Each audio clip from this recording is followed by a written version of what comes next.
what is it to be a human being. To be a human being is to respect that reason why we exist. We exist because we inherit our past. So that's the crux of the copyleft culture. So we're basically reminding ourselves in a much more operational terms, such that we can do it in a more institutionalized way.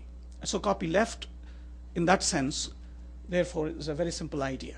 We're just reminding ourselves that we are human beings. So let's remain human. Let's not forget. So locking is not human. I mean, to inherit our ideas of the past to future is.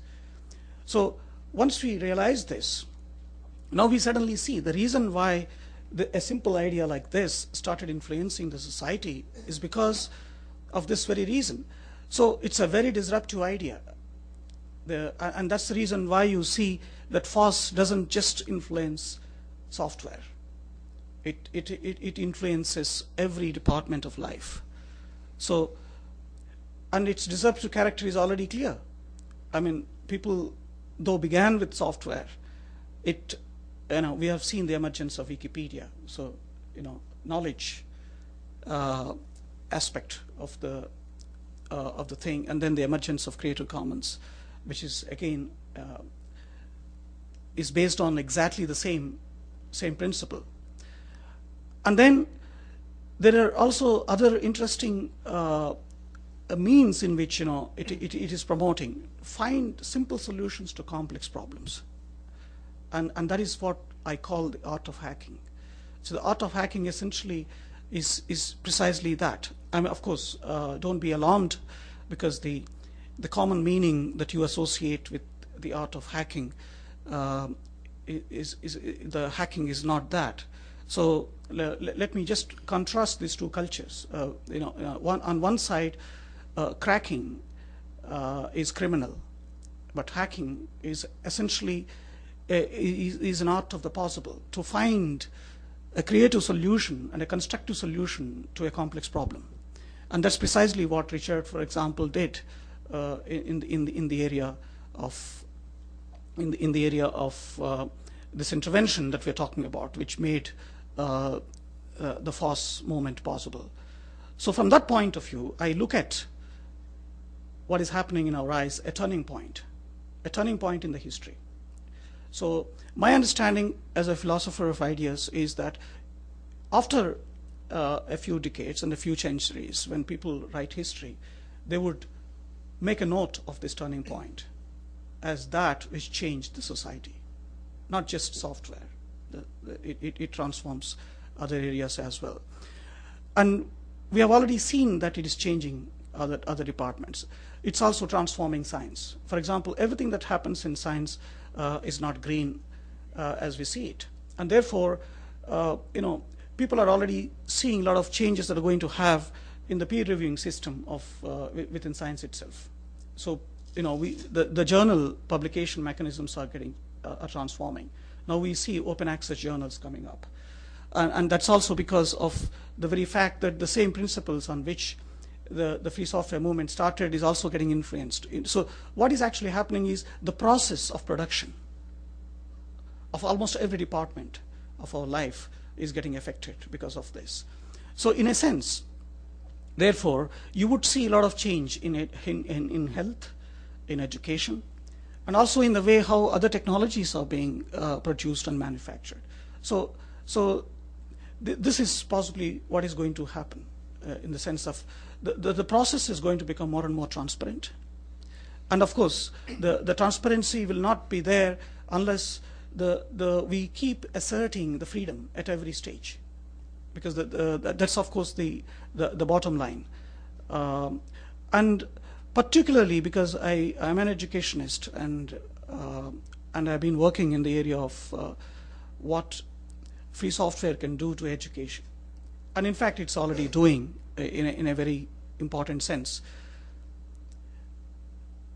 The proprietary software companies who are working in the area of education are focusing on creating, selling their content, selling content. That's why they created a kind of a model called, CBT, I mean, basically it's like,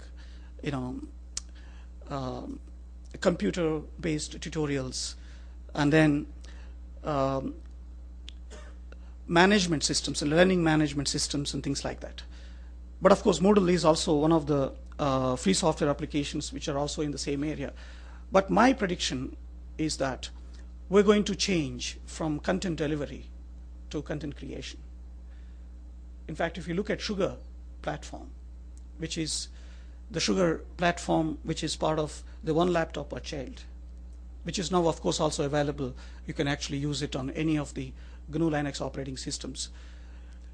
Now, the philosophy behind such a platform is not to deliver content, but to help the child create content on his own, construct knowledge on his own.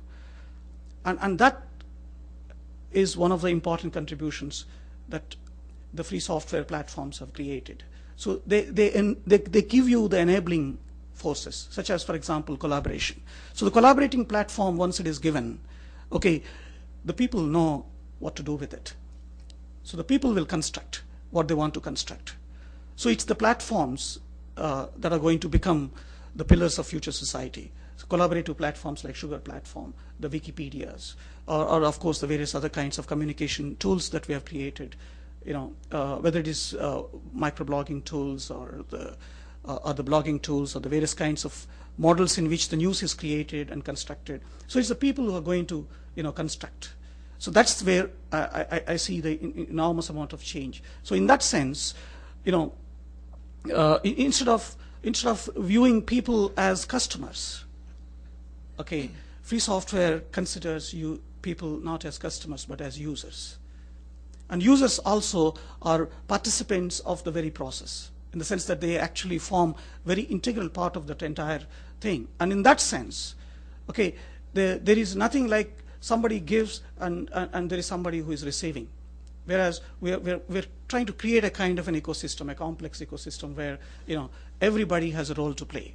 And in that sense, it's going to be a tremendously important system, and there is going to be a huge paradigm shift in the way how this is going to happen. And therefore, I see that the free software community began with a very simple idea of sharing knowledge. And it's going to introduce enormous structural changes in not merely in the software arena. It's going to be structural changes in economy. There are going to be structural changes in the way how politics, for example, works, because we are pushing transparency, and therefore the corruption will be eliminated, and that's my hope. So the bottom line, therefore, is the very simple idea of sharing and not blocking our fundamental right to read and write is going to transform the society, and that's my hope. Thank you. Okay, does this work? No. I can take this one. Yes, this was perfectly introduction to my speech, more or less. How can FLOSS change the way change the way we provide healthcare today? And I think FLOSS can really contribute to this. What we are, and I have to say I was very delighted yesterday that I heard that your society is very young, that you have 50% of the people are younger than 20 years. In Europe and North America and most of the other countries, we have a different problem. In 2060, we will have 30% of our inhabitants that are older than 60. And that will create major challenges for our health systems. We will have a rise in chronic patients, and we really have to find solutions today how can we cope with these challenges.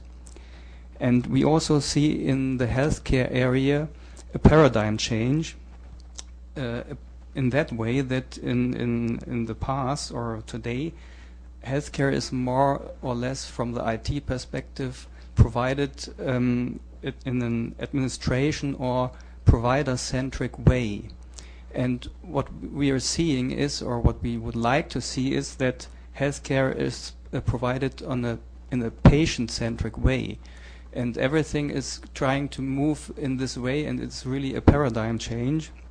to this patient